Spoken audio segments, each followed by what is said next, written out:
નમસ્કાર સજ્જનો, સ્વાગત છે આપનું અમારી યુટ્યુબ ચેનલ ક્રિએટિવ ગુજરાતી ઉપર। તો સજ્જનો, 70,000 કરોડની રિફાઇનરીમાં આગ લાગી છે। આજે આપણે વાત કરવા જઈ રહ્યા છીએ તે ભારત દેશના સૌથી મોટા રિફાઇનરી પ્રોજેક્ટમાંના એક વિશે વાત કરી રહ્યા છીએ। આ રિફાઇનરી છે બાર્મર રિફાઇનરી એન્ડ પેટ્રોકેમિકલ્સ કોમ્પ્લેક્સ, જે બનાવાઈ રહી છે Hindustan petroleum corporation limited, Rajasthan refinery limited દ્વારા।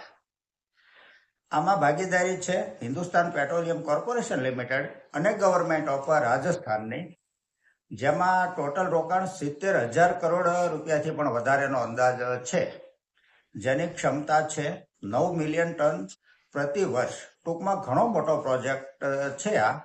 હવે વાત કરીએ આગ વિશે, તો તાજેતરમાં આ પ્રોજેક્ટના એક ભાગમાં અચાનક આગ લાગી ગઈ હતી।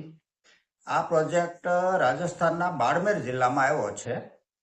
આગ લાગવાના પ્રાથમિક કારણો જે સામે આવી રહ્યા છે, તેમાં પહેલું કારણ તો એ છે કે ગેસ લીકેજ, અને બીજું કારણ કોઈ ટેકનિકલ ખામી અથવા કોઈ પણ પ્રકારનું પાર્કિંગ થયું હોય।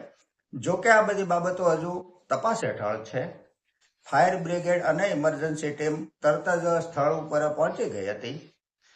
આગને કાબૂમાં લેવામાં આવી છે, પરંતુ કેટલાક કામદારોને ઈજા થયાની શક્યતા છે। સરકાર અને કંપની બંને આ ઘટનાની તપાસ કરી રહ્યા છે હાલમાં।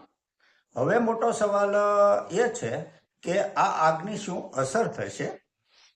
તો સૌથી પહેલા તો આ પ્રોજેક્ટ પૂરો થવામાં વિલંબ થશે, અને બીજું, આગામી સમયમાં વધુ કડક સેફ્ટી નિયમો લાગુ થશે। હવે રોકાણકારો માટે મહત્વનો મુદ્દો કે હિન્દુસ્તાન પેટ્રોલિયમ કોર્પોરેશન લિમિટેડ ઉપર તેની સેન્ટિમેન્ટલ અસર થઈ શકે છે। શોર્ટ ટર્મમાં નેગેટિવ ન્યૂઝ હોવાથી સ્ટોક ઉપર પ્રેશર પણ આવી શકે છે, અને લોંગ ટર્મના દ્રષ્ટિકોણથી પ્રોજેક્ટ તો મહત્વનો છે જ, અને ડિમાન્ડ સ્ટ્રોંગ છે, માટે લાંબા ગાળે પોઝિટિવ રહી શકે છે।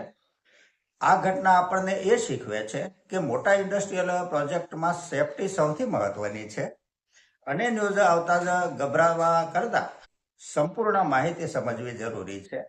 તો સજ્જનો, આ સાથે આજની આ ચર્ચા અહીં પૂરી કરીએ છીએ। જો આપને આજની આ ચર્ચા પસંદ આવી હોય તો લાઈક કરજો, શેર કરજો, મારી ચેનલને સબસ્ક્રાઈબ કરજો। નમસ્કાર।